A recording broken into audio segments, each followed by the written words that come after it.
needed a carry, but they feel more comfortable with the Cloud simply because it's slightly safer, unlike the carry, which you kind of need time to come online. And other than that, it's might be proven wrong coming from Vietnamese teams here, but ladies and gentlemen, here this is game number 1 here in the second series for today's matchup in Group A's group stages here. VEC Fantasy Main on the blue side, and of course RRQ will be on the red side here. Yeah, and VFM, they have a big task to do. They need to upset RRQ to make sure that RRQ doesn't just simply lock in that playoff spot and of course gain themselves some point. But of course RRQ, with that strong start, they have warmed up. This is VFM's first game, and from the draft, from the get-go, it felt like RRQ slightly outdrafted them. Not necessarily here. It's all about execution here. But in this case, let's take a look how they're going to be playing as a win. They're going to be taking a little bit damage here. However, they're pretty much half HP here from side RRQ. So going to be contesting the gold buff for themselves here. But seeing how they wooden mask here, we see double wooden mask coming from RRQ. Same goes for VEC Fantasy Main. So nothing too much out of ordinary. But well, they're going to be respecting each other's territory. Nothing too much of an aggressive plays coming in from both these teams. Yeah, and immediately VFM decides, let's put Harry bot, let's set the Cloud mid. This guy needs the resources, we need to make space for him, and the best way is to give him that solo lane. Give him that extra experience, give him that buff, whatever that we can to funnel to get this Cloud online as soon as possible, because VFM, they are playing against the ticking time bomb. RRQ, yeah, just waiting for this Hulk to hit level 4, and then he'll start striking. Yeah, our bottom side here, we see a little bit of contestments here. We're going to be cutting a creep wave here, and I'm pretty sure that VEFM here, they want to control the tempo and just try and go a couple of aggressive plays here. However, RRQ, look at this. We see rotations coming from Jago already setting up near the outskirts of the turtle pit, and they are trying to go for the wraparound, trying to fight against this team here coming from VFM. Yeah, VFM, they want to commit to this tower, but RRQ is here to go for the defense. Jago is here, jumps in the tree, doesn't get a kill, but they defend that structure. Yep, nice disengagement here coming from EFM. They try to go for a commitment here, but RRQ managed to stop them in the track, which is really nice. Zaman Frost was kind of baited out as well. This is going to buy a little bit of time here for RRQ to get up those farms here, especially from the side of Jago. But hold that thought for now. Brawly, when he gets scouted out, he might be in some trouble, but he's going to be fine. Yeah, and the rest of RRQ, they are coming, like you mentioned, they're setting up the turret. They stalled out that tower for a bit longer, and now VFM, they managed to get a tower. They're coming into the turtle, but guess what? RRQ gonna strike. The lights gets turned off, and immediately they're gonna pounce in, try to go to the first build. Lucky will be taken out. The value out of the picture, but High will be able to beat that front line for now. It's a 1-for-1 so far, but RRQ seems like they've isolated High, and High has nowhere to go. Double kill for the Hellcat, and RRQ, they want to go for more. They smell blood in the air. Team X has to jump away. VFM, they concede 2 kills, and they will concede the turtle as well. Nicely done here coming from RRQ, and it's not over yet here because Team X is going to get dived out. He's got no Hurricane Dance, and he will get bursted down, unfortunately here. And Teeny is trying to go for a big wombo combo here, but let's take a look at the replays here because I like this play coming from RRQ. Pay attention to this here. They immediately focus on the support, and not to mention as well, Sin on the Hellcat was cutting off the backlines here. They knew that Akai did not have the Hurricane Dance. They pressured them and took him down, which was very nice. And a little bit unfortunate for VFM as well, if you pay attention, because Cloud did not exactly have mana to work with in that team fight. Yeah, and the best part was the moment Sin saw that opportunity, he didn't just get the first bullet. After that first bullet, he jumped right to the back line. Like you mentioned, he got the AoE silence off. No, this is the problem with Cloud, right? You need to buy time, but all this early fight is just going to stop him when this Hellcat is so huge. RRQ, 4 kills in a row, gets the turtle and gets the tier 1. Sin's just gonna get away. Teeny is 3 levels behind. There's no way you're catching this Hellcat anytime soon. Yeah, saving up the... You mentioned about the Cloud as well, buying a little bit of time. He needs those items, especially the Golden Staff and the Demon Eater Sword. But building up those stacks to transition into its Blazing Duet, that's gonna be the key component here. And it's not going to be an easy thing to actually pull it off, but RRQ, they seem to realize that as well. That's why they always send Sin to cut the backlines, but as of now, Sin is 3-0-1 on the Hellcat coming from RRQ, and it's not over yet. And this time, VFM, they want to strike back. The Grand Girl is there. That is Sonata, but not able to help out his teammate. They will lose 1 to VFM. Yeah, 2 times in a row here coming from Win, getting taken off here. Good catch there coming from VFM, but it's only a support there. The key one is going to be here, and Sin getting a solo kill on Cloud, and that's going to be unfortunate there. And he's got 4-0-1 right now. And this is the nightmare that we've been talking about for VFM. They are playing on taking time moment. This 4-0 on Sin has just accelerated that critical mass period. VFM, they need to somehow buy more time, and we keep repeating they have to buy time, they have to make space, but space is being constricted because RRQ are getting all these objectives across the map. Yeah, I agree. And Sin as well, because he went for the high end, right? It's as emblem, right? As alone himself, this Helker is going to be able to take down any hero from the side of VFM, especially if they're alone here. That's exactly how the Cloud died. But now, once again, the turtle will be secure from the side of RRQ. This time, Iojago wants to pick a fight here. They're going to try and lead the charge with this Esmeralda. Will they actually catch any members from the side of VFM? But VFM, they're playing on the retreat here. They're losing the economy at least 4k deficit here, coming from VFM and RRQ. And just perfect game sense from RRQ. Sin, he saw VFM pull off a collapse in the middle lane, realizes, okay, the front line, they are all gone from the side, from the blue side. Claude is definitely isolated. Let me just go and pick him up. And that's what happened that led to Claude's death.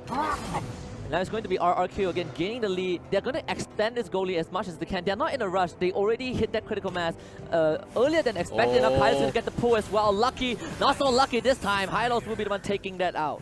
Yeah, nice divine judgment there coming from RRQ, catching off Lucky, like you said as well. But it's like I said, you know, the Cloud needs more items. Demon Idol up already. Crowd. Broly's gonna go lead the charge here. How do we do this here? And they're gonna fight this. Harif, he's doing his best. Hyde will not be able to get any kill onto Liam. This Hylos is pretty much unkillable at this point. You need more commitment.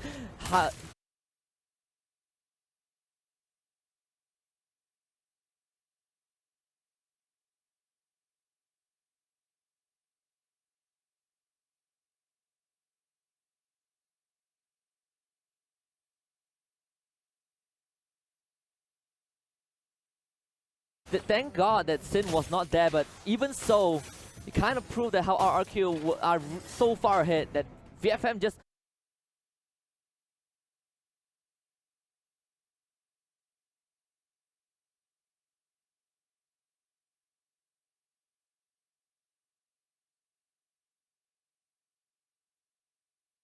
was ineffective against them, and because of that, Sin again making space.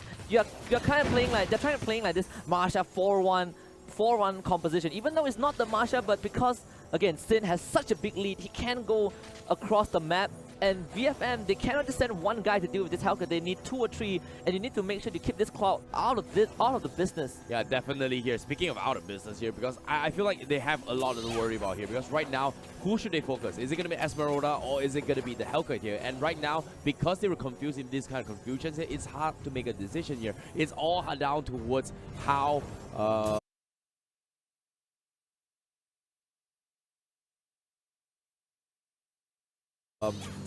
T-Max is going to be able to pull things out from side VFM, especially from the Archive itself. The Hurricane Dance is going to be the key crucial component to open the entire gameplay or tempo from side of VFM. Yeah, and they need one solid comeback here. And now another turtle buff heading towards RRQ now. RRQ making it look easy, and it's not just the Archive. The Valiant now plays another crucial role because of that knockback. You kind of had to start playing the Pew game. The Cloud cannot just jump in with that ultimate and start spinning and hope to get a kill. That is not going to work against RRQ simply because of the imminent threat of Helker. So he's going to constantly search for this Cloud, constantly search for this Broly, and again, they are not in a rush. We're 7 minutes in. RRQ, they're taking it slow. Wait for the Lord to come back, then that is where RRQ will pull off the next push, the next big strike. Yeah, speaking of the next big strike here, T-Max, he needs those fights here. RRQ, they're lying in wait, they're camping their way through, hoping to catch a couple of mistakes here, and you can see they're setting up shop from RRQ, and VFM, you can see as well on the bottom, on the mini side of the map as well, you can see Lucky on the volley was just a little bit scared to actually push too far off, but now they scout this out here. Will they catch off Lucky again? This is a goal. He goes in. Ooh, gets pushed back. He's going to be fine. Falling Star Moon as well. T-Max going for the Hurricane Dance. He's going to connect on one here. He will get the sin here, but that's going to be Helga. And a big spin. Ultimate here coming from Arda. Connects on the dot, but it's going to be enough to revitalize from Liam. Keeps him alive. They take down the Archive, but unfortunately, VFM, they lose 3. They lose 2. RRQ is so far ahead right now, and they can't seem to be taken down by VFM. Yeah, Broly is the last man alive trying to get away, and he will be able to buy time for his team, but like you say, RRQ with the lead, they had the item advantage. They were ready for that. That was the best fight that VFM could have gotten, and they were not able to close out that fight. And now it's Broly. He's just going to keep running from RRQ, and the rest of his team, they just respawn. Yeah, he has to buy a little bit of time here because Brawly, he needs more items. He want to hit so much damage. You saw the Blazing Duet. He did almost nothing here, but a clutch revitalize from Liam here on that Hylos was the one that set the tempo for the team. Blazing Duet getting forced out. Iron Jungle getting baited for the falling star here. But Brawly, he's trying to buy a little bit of time here for VFM, but unfortunately, he gets taken down. What were you thinking? Nice juke there, but bottom of the space for bottom side here for the Badang to actually get some farm from the side of VFM. Yeah, that was the best case scenario for VFM. From that team fight onwards, everything fell into place, but you say the critical revitalized save RRQ in that fight, and they managed to get 4 in return. Brawly, great mechanical display, but just the deficit alone allow RRQ to not be afraid of him. You can see Esmeralda, I am Jago, just, wow, you want to shoot me? I'm just going to let you shoot me and I'll finish you off. Sin was on the way as well, so there's no way that Brawly can get out of that. But the time bot, not really sure if this is enough for VFF, because we're looking at a 10k goal lead for RRQ. It's not going to be enough here because right now RRQ, they are in at least 1 or 2 core, 1.5 core items here for all of these players, especially every single hero from RRQ. And I'm not so sure how VFM is going to be able to punish this here. They need to get a nice pick off again, and taking Sin was going to be a great target for them. Same goes for I Am Jago, but can they take it? Do they have enough damage to take them down? That's going to be a question here because now they have like mages, they have a lot of lockdowns here. Harif needs to carve up online, and they need the cloud as well. And they get the pull. Very low. Ooh! Instant pull, killing off the Violet. That is the Lord. RRQ. They did this exact same trick against EVOS just now in that second game where this Kaja is literally ripping the enemies apart. Vin was on point with all those ultimates, Divine Judgment on the right target, and because of that, without the Violet, you lost that one member. That one extra member that can help you peel, that can help keep this marksman alive. With Lord now summoned, VFM, they have to hold this 4v5. Yeah, very nicely done here. And now the Lord is going to be knocking, appearing from the top side of the lane here. And RRQ, they're just going to gatekeep the guys from VFM. They do not want to give them any sort of buffs here. They're going to try to steal the buffs as well. You can see even Tuturu stealing the top buff from the side of VFM. And the itemization-wise, Golden Staff is pretty much out of Cloud and Badang as well. How do you fight this though? Yeah, 12k goal lead for RRQ. The biggest goalie that we've seen so far amassed by a team, and even though this is just the first day impressive performance from the Indonesian squad, and go for that first inhibitor. It's going to be VFM trying to make something happen. There go T-Max goes in for the Hurricane Dash. He does get 4 targets, but the damage isn't enough. Harry will find one. They force RRQ to retreat, but the Lord is already in the base. Vin managing to get that top inhibitor. VFM, they stall this out for now, but the damage is done by RRQ.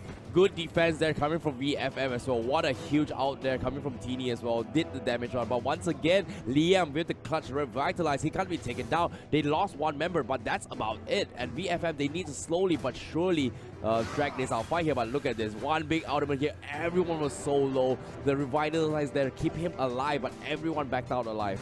Yeah, T-Max needed that Hurricane Dash, and he got it perfect onto Vin, the Kaja. That hero could have been the Vin could have been the guy to end it off of VFM. So VFM bought themselves some more time to stay alive in game 1, but the odds are still stacked against them. Yeah, definitely here, but like you said as well, the Lord knocked down. They lost 1 tier 3s up top here, but VFM, if they drag this ultra late game here, the Badang and Cloud is gonna come up online. As compared to Granger, it doesn't really do as much as compared to what Cloud and Badang is going to be offering in terms of overall damage output towards the ultra late game. And Tuturu, they know they want to end this game here. They're going to go force out another BOD, but look at this, the fight. And this is what VFC want to do. You're starting to see this Cloud being a bit more efficient. And if you put aside the mistake from T-Max who try to contest the dragon, the turtle without that Hurricane Dance, it is all a bit better for VEC Fantasy main, but for RRQ, they are still on his tails.